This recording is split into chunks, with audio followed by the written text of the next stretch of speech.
Hola, buenas tardes. Les doy la más cordial bienvenida a este evento de la presentación del libro The Poetics of Poetry Film, a cargo de la realizadora e investigadora Sarah Tremlett. Estamos aquí en una nueva sesión de Fotogenia, Festival Internacional de Cine, Poesía y Narraciones Divergentes, volumen 3. Le doy las gracias al apoyo del INCINE, Procine, Cinefolio, la Facultad de Artes y Diseños de la UNAM y el posgrado de Artes y Diseños también de la UNAM. Y bueno, aquí nos convoca esta presentación del libro para pensar el cine y no solo visualizarlo, pensar diferentes aspectos del género de la cinepoesía. Aspectos como lo son la subjetividad, la estructura, incluso la historia misma del género, pero el día de hoy nos convoca un aspecto muy importante del cual Sara quiere hablar, que es la voz, el uso de la voz en la cinepoesía. Es un libro que ha tenido mucho tiempo de dedicación, 5 años de investigación, donde Sara se ha preocupado por expresar y como darle mayor sustento teórico a este género y explorarlo desde diferentes autoras y autores, incluidos varios autores de habla hispana y también de lengua portuguesa. Entonces esperamos que les guste mucho esta charla, acompáñennos y pues le doy pie a Cristian Pacheco, director del festival, y a la investigadora y realizadora Sarah Tremlett. Solo antes de que continuemos, les leeré rápidamente una breve reseña de Sarah para que la conozcan más y ahora sí aparezca frente a nuestras pantallas. Bien. Sarah Tremlett es una cineasta de poesía, poeta y teórica premiada y codirectora y editora de Liberated Words. Liberated Words puede consultarse en www.liberatedwords.com, ese proyecto. Es también curadora y jueza en festivales. Su nueva publicación, The Poetics of Poetry Film, estuvo publicada en Intellect Books de UK y Chicago University Press en Estados Unidos. Ha sido descrita como una obra enciclopédica pionera y una lectura esencial sobre el género de cinepoesía. Okay, so for those that speak English, I will introduce Sarah, the theorist and video artist that's here with us today. So Sarah Tremlett is a prize-winning poetry filmmaker, poet, and theorist. You can research more about her at her webpage, www.sarahtremlett.com. She's also co-director and editor of Liberated Words. That project is also online at liberatedwords.com. And she's also a curator and judge at festivals. Her new publication, The Poetics of Film Poetry, was published at Intellect Books UK and Chicago University Press USA. And it has been described as a groundbreaking encyclopedic work, essential reading on the genre. So welcome everybody. And here is, now we're going to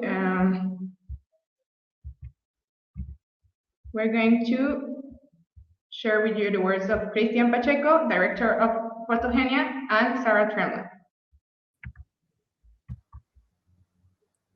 Welcome. Hola. Muchas gracias, Karime. Hi, Sarah. Hola. Let me say something in Spanish first, please. Muchas gracias por estar con nosotros en esta presentación del libro.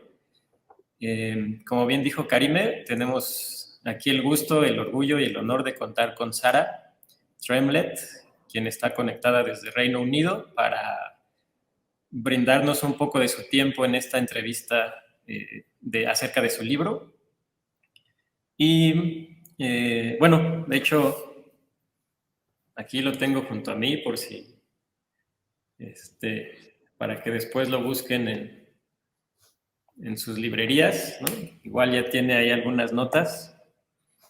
Y como bien dijo también Karime, este libro tiene varios capítulos, ¿no? Entre ellos la terminología, ¿no? El término cinepoesía a través del tiempo, la realización y la estructura, el tiempo y la mente, construyendo un espacio temporal dinámico, tonalidad, luz y color, el diseño sonoro, persona y subjetividad en la forma narrativa de los filmes como ecopoemas y de colecciones y filmes de danza.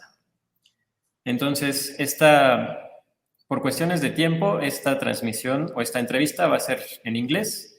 Esperamos que después podamos traducirla para todos aquellos que nos acompañan, que tengan alguna dificultad para entender, pero yo creo que podemos disfrutar varias cosas durante esta entrevista. So we welcome Sarah Tremlett, author of the Poetics of Poetry film. And this is such an achievement, Sarah. Thank you. It is really the first book of its kind to establish poetry film and video poetry. And like Karime said, alongside with your own theoretical thinking, there are numerous authors and artists in this book, including Thomas Sandigiacomo Del Bel, Alastair Cook, Mark Nees, Enzo Minarelli, Tom Convips, Dave Bonta, and that just to name a few. And there are chapters on this book, such as terminology across time, realization and structure, time and mind, constructing dynamic spatiotemporality, tonality, light and color, sound design, persona and subjectivity, and on narrative forms such as ecopoetry films, collections, and dance. So today we're going to focus only in a small part of the chapter voice and narrative. But first, and I would like to make some questions to Sarah about the making of this book. No? Yeah. So Sarah, could you tell us more about the background to this publication? Yes, well, so thank you very much for inviting me. It's a real honor to be here today. This all began quite a long time ago, probably around about 2005, when I was beginning a research project on remediating the page poem, thinking about the prosody of the page poem, how it might be reinterpreted on the screen. And literally, it was quite simple, looking at metronomic patterns and cyclical patterning on the screen with language, because I was also interested in language philosophy, but reinterpreting that on the screen. So it's moving language philosophy and audiovisual philosophy, if you like. And so I was experimenting with text on screen, really more like a video poet with text at that point. And I went to a lot of conferences, and I met Tom Convies in 2009, and I met Lucy English then, 2010, I think. And then we started Liberated Words in 2012 at Mix conference. And I started to get to know all about poetry film in depth by curating those and running festivals. So it was about then that I realized, well, there should be a book on the subject. And I was in quite a good position to overview the films. I've got a film that I was working on about 2010 of my own work, which it's looking at, in fact, it was taken from a street corner where I was living at the time. And I filmed over a year the same street corner, and different things happened. And then I made a film and used the different dialogue, the language that happened at that street corner to make a poem. And it's called Some Everybody's. And I thought I'd like to show a bit of that to start things off, so you realize where I was at before. And I'm going to screen share my file now. So can you see that? Yes. Yeah. Good. So this is in this film, there were lots of tourists, and so they would take a picture. And at this point, I froze the film when there was a picture, when they were taking a picture. And the sound was slowed down, everything was slowed down.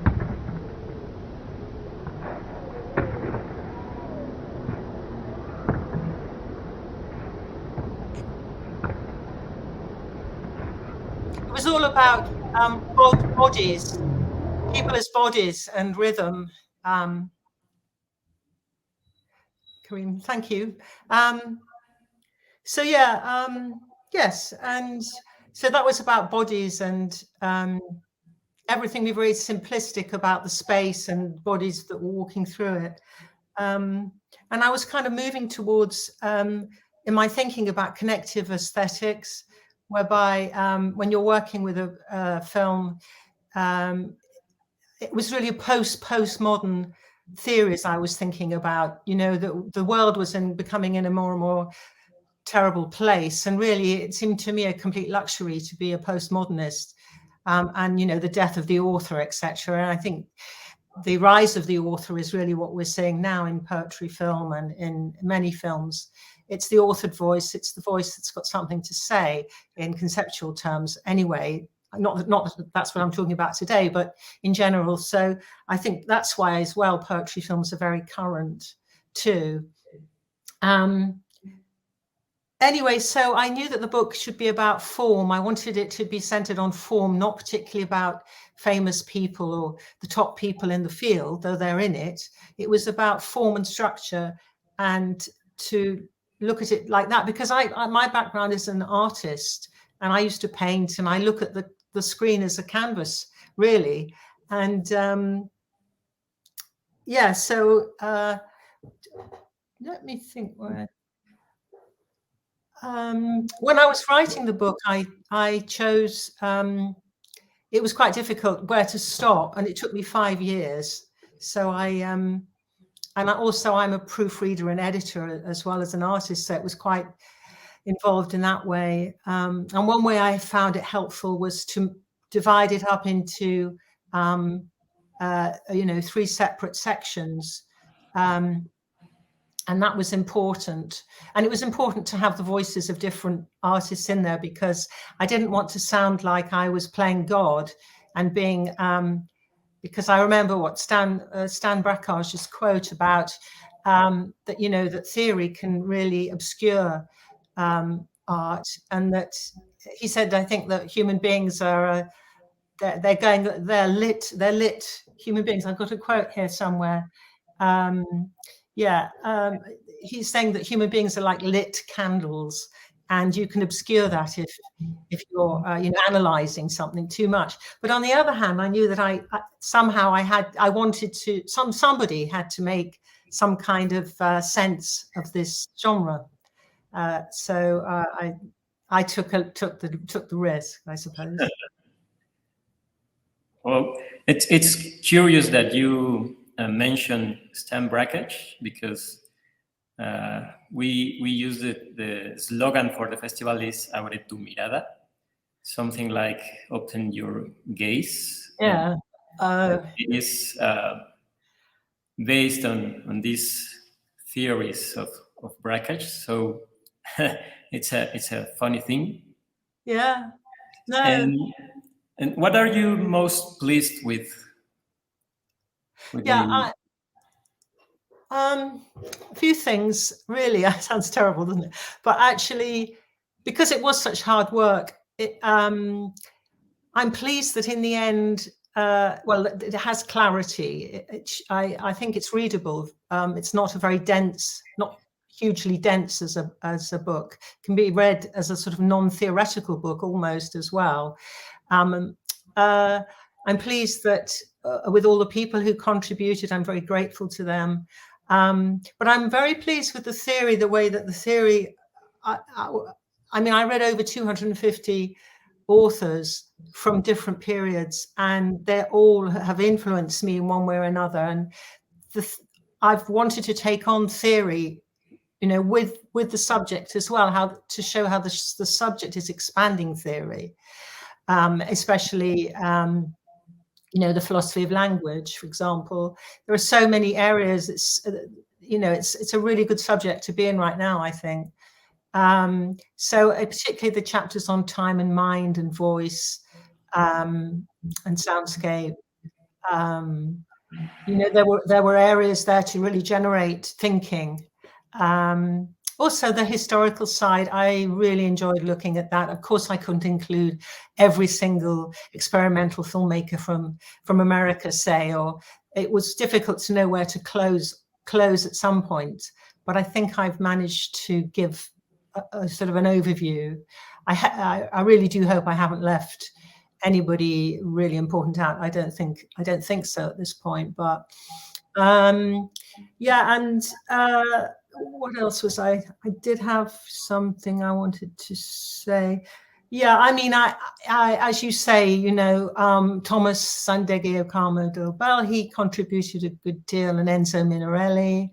And I want to thank as well Charles Olson very much, because he did some wonderful work with Spanish and Portuguese video poets, interviewing them. He wrote a wonderful chapter on that. And so did Marisol Berluschi from Argentina. She wrote a great chapter on the origins of audiovisual poetry in Argentina.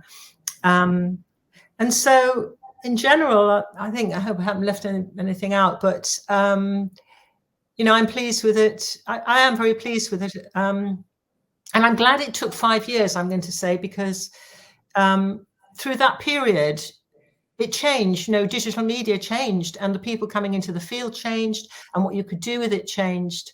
And that was, so it was important.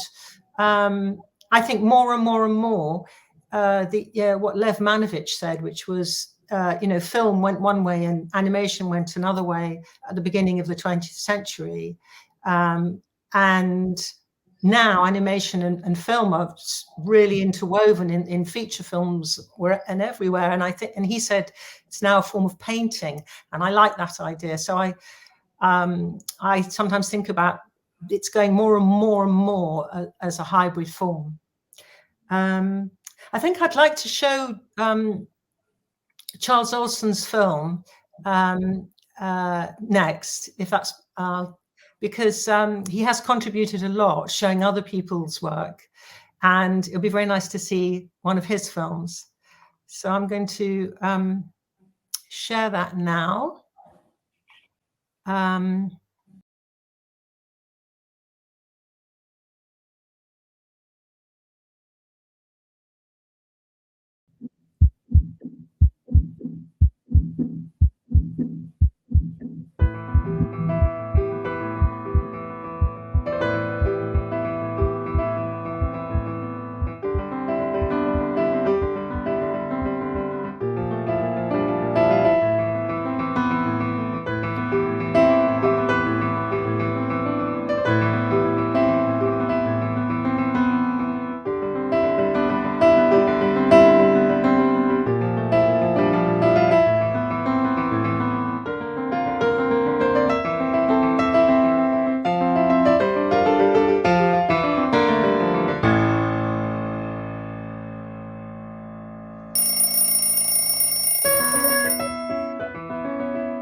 Well, I just want to say that,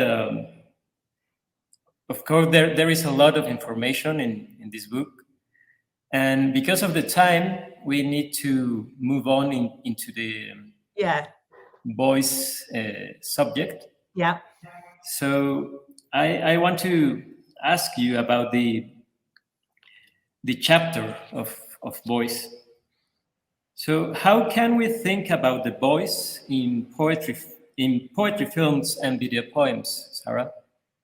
Yeah, so the voice is more than just a mechanism for making sound, as it were. It's referencing the psycholinguistic position of the speaker or the poet, and that can be the same person or not. And in fact, because we're talking about poetry film, I think we're talking about subjectivity. We have to assume there is a subjectivity that's present within each film. And that's a whole big subject. But so in that case, I think it's fair to say I looked at early Chinese poem paintings and looked at they were talking about lyric subjectivity at that point, even. Where they were talking about the intentional, the subjective intentional voice, like an inner voice, and an extensional one, the objective way of looking at the outside world, if you like. And I think if you take a balance between these two extremes, roughly, in a very simple way, you know, a lot of films vary between these two or merge between them. So Eisenstein, in his essay Beyond the Shot, was talking about the inner monologue in film, and I think that this is often what we see in a poetry film. I was going to say that Le Sang d'une Poète, The Blood of a Poet by Cocteau, was an early example of commentary in a film.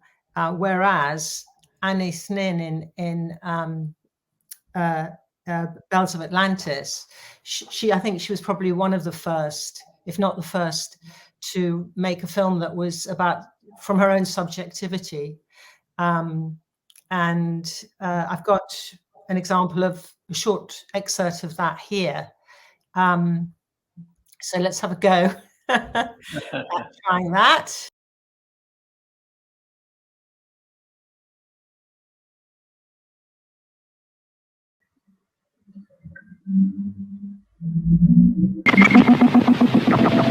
My first vision of earth was water-veiled.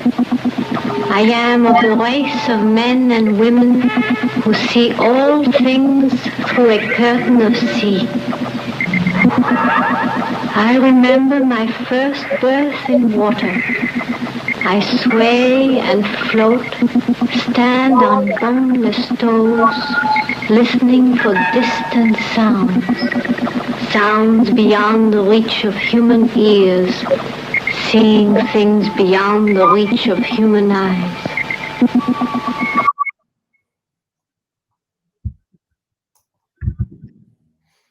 Yeah, that's quite crazy. But that was 1952. Basically, you know, we all know that the spoken word can be synchronized with the text, or in fact, you can have a screen where the voice is doing completely different things to the text. I mean, the voice could be very tense and anxious, and the text could be jittery to reflect that, or it could be completely different and completely different text. So, so I was going to talk about Dave Richardson's Love's River of Errors, because he often makes poetry films that have the voice, that more of a subjective voice, and you feel as if you're really in his thoughts when he's making them. So I wanted to give an example of Dave Richardson, and as an example, just to show you how the subjective voice might really come across. So here I go with Dave.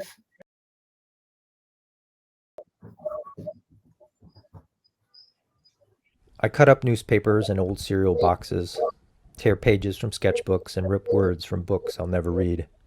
I brush some paint on paper and glue images onto cardboard.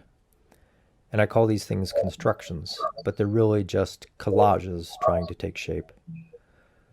You see, it was in San Francisco about 5 months ago when I held the hand of my youngest sister and told her to get well, even though I knew she would die soon. Her kidneys had shut down from years of drinking. She was only 45. She lay in the hospital bed half awake as the dialysis machine churned rhythmically. The whites of her eyes were yellow, her stomach bloated. The nurse asked, "More ice water?" And my sister managed, "Yes, please, thank you very much." Some say death is the final doorway to God, or that it ushers in an expanded state of consciousness, or that it's nothing at all, just white noise, pleasant and unending. And I realize now that I just don't care anymore. Death is, it is, and that's enough for me. These memories used to feel like gifts, but now they interrupt my meetings at work.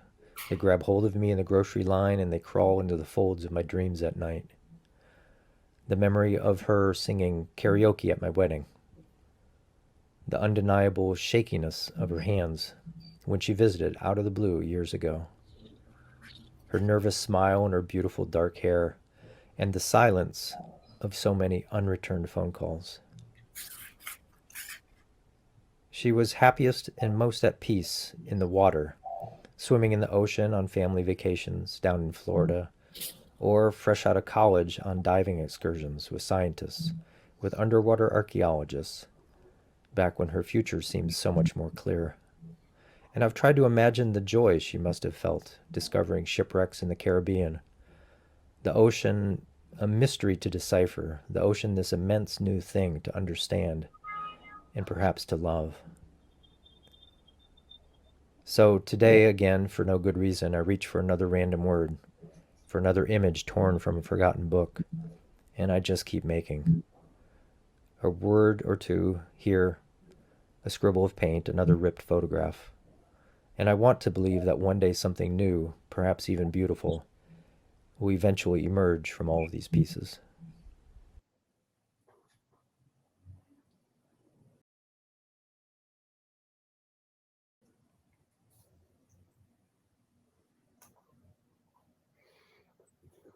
Let me tell you that last year we screened some of the works of Dave Richardson. Oh. And yeah, and what I love about him is that I think he has a graphic design background. Yeah. And we can see this, in his films, when he uses the screen as a canvas. Yeah. So I think this is a very good example of how you can use the screen with those elements like paint, Yes. and this is a good example of the inner monologue that you tell us about. But you have another film that you want to share with us? Yes, I don't know how much time there is because I was going to show one that was, in a sense, the opposite of that, which I was going to show Hate for Sale, which in a way it's a parody or it's a reflexive form of a voiceover. It's sort of playing with the idea of the voiceover, but also one that's affecting seems to be affecting what's happening on screen. Mary Ann Doan said that the otherness of the voiceover gives it authority. And this film is playing with that kind of authority that's a voice in your ear, like when you're watching anything and there's a voiceover. So I would like to show Anna Iceboots, Neil Gaiman, and Peter Kenny. Peter Kenny is the voiceover, and it's very important in this film. And a very good form of animation. And it shows how the voice can be seductive at the same time. So if I could show this now.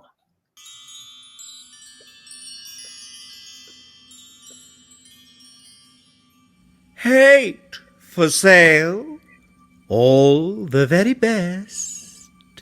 Hate for sale, vintage stuff.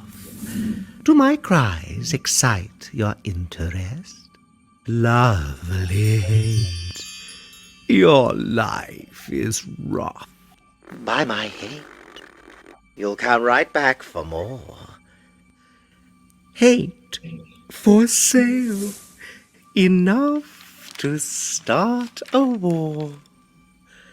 Hate the rich, the brown, the black, the poor. Hate is clean, and hate will make you sure. Hate for sale, you'll feel superior. Hate for sale, you'll make the news. Hate the families who come here fleeing war. Hate the gay, the trans, the new, the Jews. Don't need to care who you detest. Hate makes you feel a whit less scared.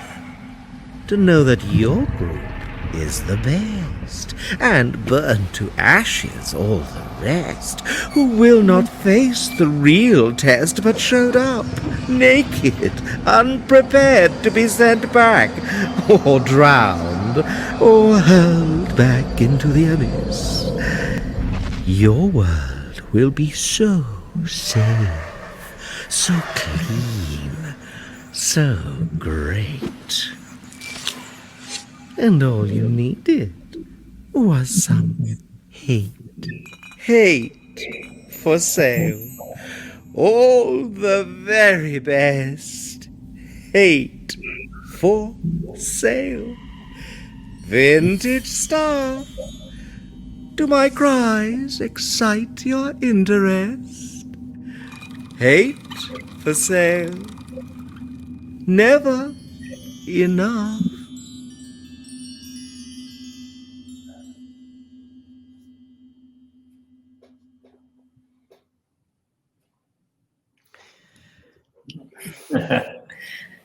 Well, Neil Gaiman has been translated into Spanish, so we know some of his books. and well, let's continue, Sarah, with another question. And how can we think about locating voice in a poetry film or a video poem? Yes, well, I think that basically it's a sort of poetry film unites literature and performance in a way. And I was looking at narrative, looking at the way you can look at the screen in a narrative, for taking narrative theory of looking at a screen. And so you have the intradiegetic form, which is within what is happening, and the extradiegetic, which is outside that world. And so then, well, you say to yourself, well, how, the voices, where is the voice? The voice is coming over your shoulder almost, and it's within the world. It's very often the voice seems to be within the world, and yet there is nobody speaking that voice. And I know this is very simplistic way to look at it, but in a poetry film, it is everything. It's not a small element in another narrative form. And so I was looking at the idea of when you just have a voice, if you look at it from a constructivist point of view, you could say it's indirectly intradiegetic. And I think that's something that really needs a bit more thought on, because where is the voice? I've got, there are examples where there is just voice, no one on screen, and yet you know that person from what is happening on screen. And also there is, I have an example from which the next clip, which where the actually the poet is on screen, though you don't necessarily know it's the poet, and you're listening to the thoughts in her head. So perhaps I should play that.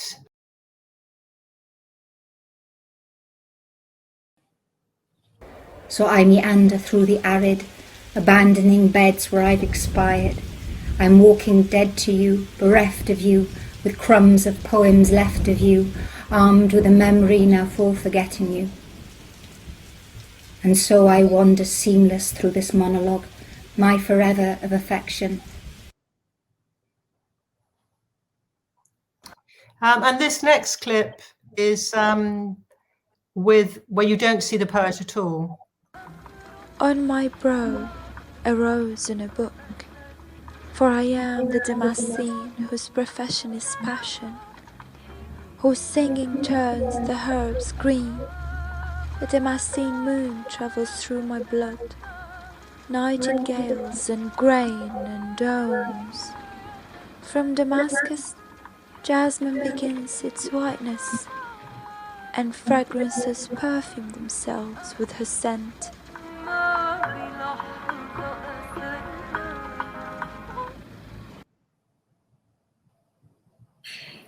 So film poetry is like a good vessel for inner thoughts, right?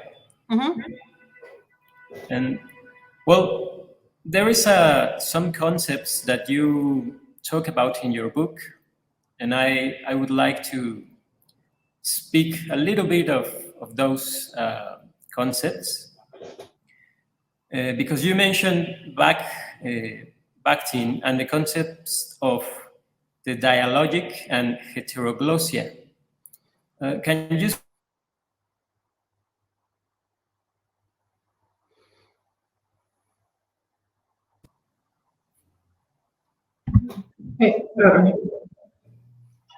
Christian, you just freezed. Here I am. Good, you I am froze. here. Okay, well, yeah. So Bakhtin was talking about another speech in another language, and I want to make sure that I sort of a double voice discourse. And in fact, he was referring to novels. He didn't really refer to poetry at all in that sense, because he saw poetry as monologic or a monologue.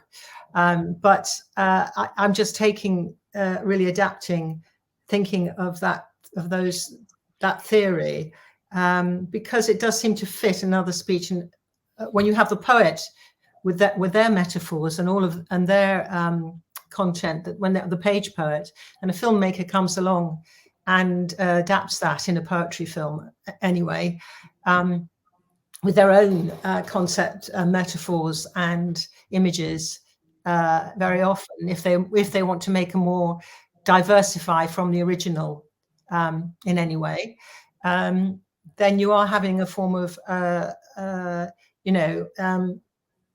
another speech in another language, and it is a dialogic form. And then what happens when you have more than one poet or more than one filmmaker? This is a very interesting area, and I think it's something that should be developed. People always talk about,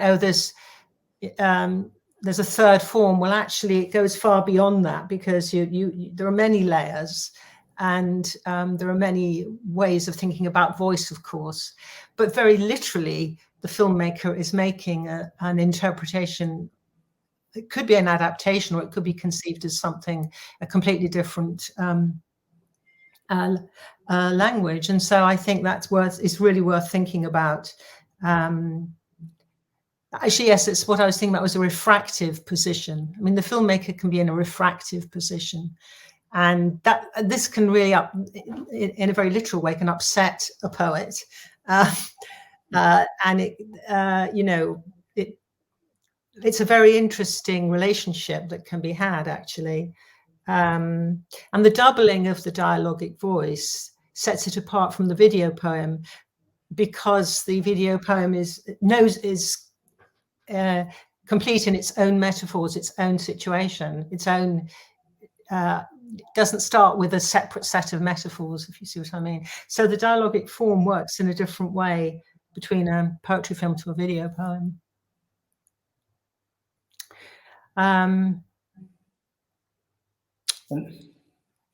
Do you want to add something, or? No, I was thinking. No, I was. Because there's one last question that I would like to ask you. Yeah. About Pasolini. No? So, what do you think of Pasolini's theories of free indirect discourses? Yeah. So the Poetics of Cinema. Really, I've been quite absorbed in him recently, and the thing is, I think that he said there was a specific way for there to achieve a poetry in cinema, which was through this free indirect discourse, which he was often referring to the working with his lead actor, who was very often working class, that fulfilled his political ambitions, and he was interested in the voice and all of the nuances of that person and their identity as much as anything, more than the subjectivity of the role. But also, on the other hand, he said that all cinema was poetic. So he was always contradicting himself, basically, Pasolini, anyway.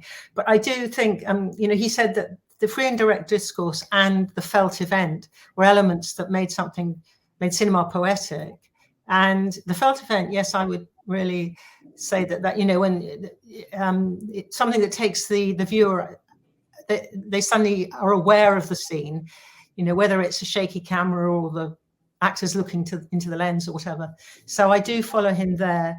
I think that, but I think that the poetry film goes way beyond that in terms of the role of the protagonist, because the person on screen may not have control of the voice. There may be a person on screen, the voice could be elsewhere. It's not so simple as he theorized at all in a poetry film. And again, there's lots of room to move on from him in that way, in terms of voice and in terms of subjectivity. Where does subjectivity lie? Is it in the voice that's the voiceover? Is it in the person moving around on the screen? How is the filmmaker relating to that? And where is the poet in that? It may not be the poet on screen, but if it is, how does that change things? It becomes really, it's quite entangled, but it's a lot to think about, but it's very interesting. I was going to mention narrative metalepsis, which is kind of an extension of what I was saying, which is understood as a shifting or transgressing by a narrator, narrative, or characters between the diegetic and non-diegetic world. And I think it's been mentioned quite a bit, maybe quite fashionable, I'm not sure at the moment. And I think in a poetry film, it's very difficult to know what the non-diegetic world is, because often you're immersed in the inner thoughts of somebody. So where is that world? But one film that I thought might indicate this is the one that I was going to show an extract of next, which does seem to show an outside world coming in to the world of the protagonists.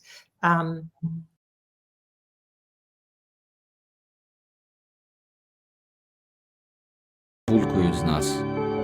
Таке собі напіврозбірливе бубоніння, в якому відсутній бодай один чутливий нерв.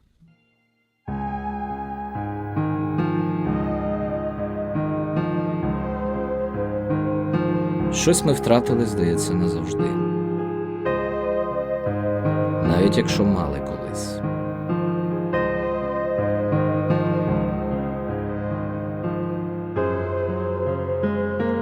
Але що робити, якщо є сенс щось робити? чого почати? Ви будете сміятись, але я скажу так. Навчити школярів відрізняти сонети від октав. Окситонні рими від парокситонних. Питальне речення від...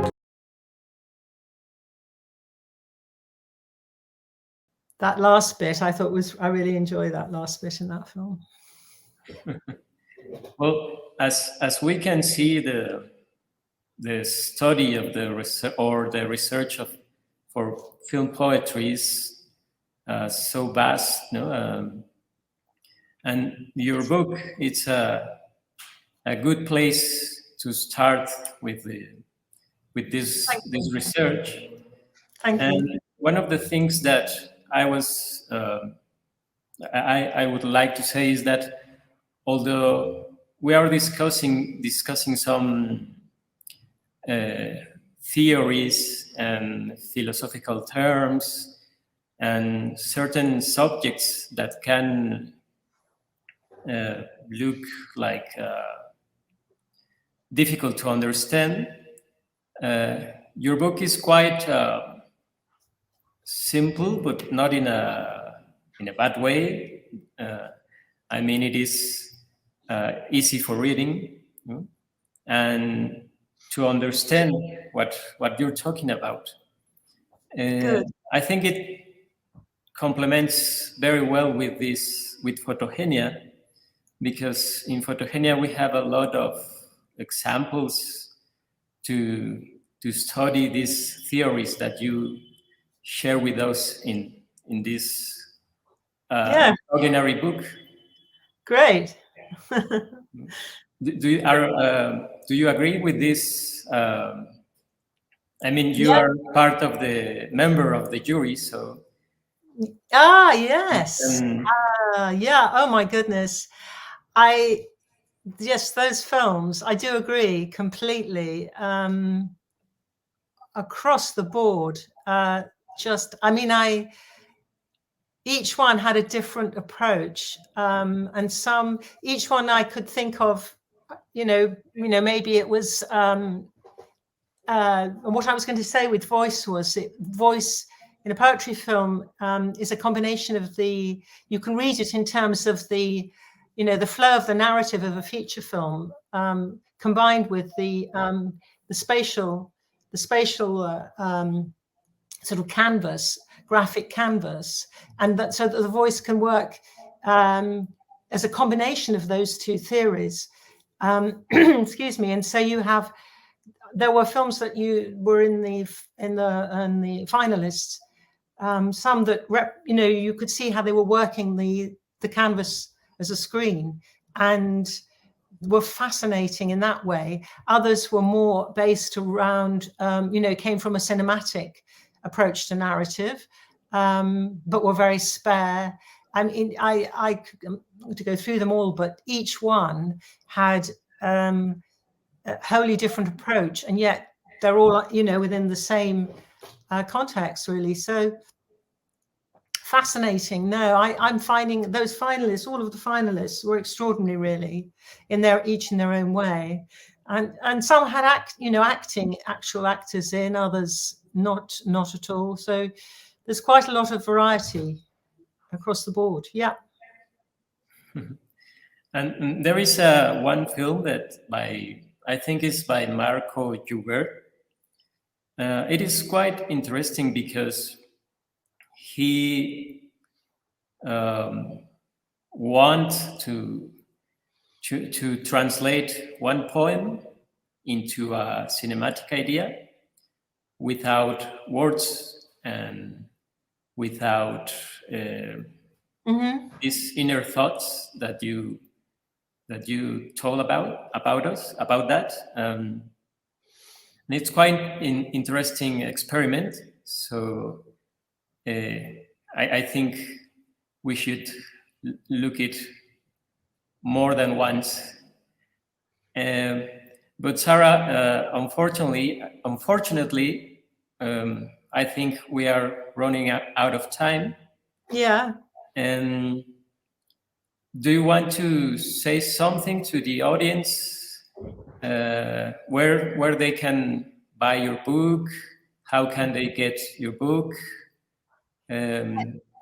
Yes, it's at Intellect Books. It's on Amazon. I know I shouldn't say this, and people shriek when I say Amazon, but it's there.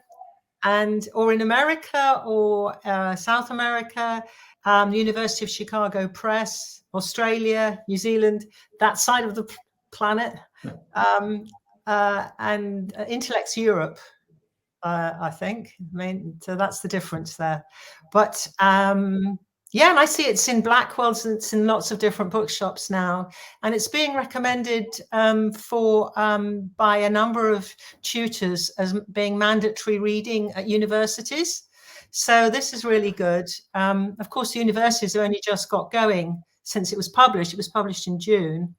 So slowly, different tutors are taking it on as their reading. So it's a really good thing. I'm very proud of that. And this is all around the world, as in Argentina and Germany, England. So yeah, it's slowly happening. Well, congratulations on that. Thank you. Thank you very much, and thank you for this wonderful opportunity. It's lovely. Thank you. And we made it. We weren't too far over. No. I mean, the subjects in your book are so vast, and we could spend hours talking about. I know. That. Perhaps another time. Perhaps we do this another time. Yes, of course. We could choose another subject and talk about that. I'd love to. And Karima, do you want to say something to Sarah, or ask something? Thanks, Sarah. It's been really interesting thinking about the difference between subjectivity and identity, and how, I don't know, I think subjectivity as something more open, and that it can be explored through poetic cinema, and identity as I don't know, a concept and an experience that's rigid. So I think it's really interesting also for thinking the body, and I don't know, how can we materialize that world and that image through cinema. Sorry, and yeah. While I was listening, I was thinking a lot of things, and that's always very pleasant. So thanks a lot. And yeah, so I hope we can dialogue later, and we can talk later. Yeah. Yes, sure. This is it. If you don't talk to that's the whole thing, isn't it? We all should be really so many rich ideas. Yeah. Indeed. So thank you. I'm sorry. Yeah, no, I was gonna thank. And I don't know if now we have to say goodbye to everyone. Yay. Unfortunately, we have to say goodbye, but thank you very much, Sarah, for your time.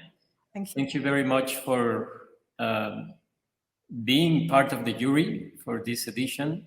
Lovely. And thank you very much for your book, because I really think that it is a groundbreaking probably masterpiece. Thank you very much.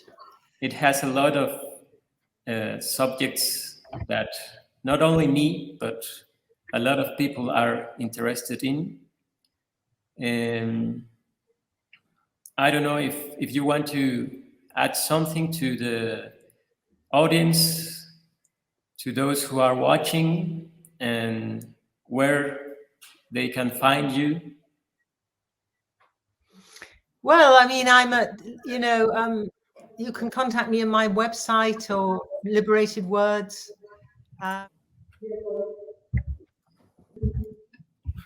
Yeah, there you go. Thank you. Yeah. Pues ahí está el mail de Sara por si quieren consultar su trabajo, ponerse en contacto. Y sin más, Por el momento les recordamos que ahorita a las 3 y a las 6 de la tarde tenemos el programa 5 y 6. También que las transmisiones estarán disponibles los 4 días del festival a través de la página de Facebook y también podrán inscribirse para visionar los trabajos en la página www.fotogeniafilmfestival.com, volumen 3. La inscripción es gratuita y también los visionados. Y también pueden seguir las redes en Instagram, fotogenia-festival, y seguirnos también retroalimentando a través del hashtag Abre tu mirada. Las y los esperamos. Quédense a las siguientes transmisiones. And, well, thank you, everyone. Thank you, Sarah. Thank you, Christian. And it's time to say goodbye, but also see you soon. Bye. Thank you very much, Sarah. Thank you. See you later. See you later. Bye. Bye-bye.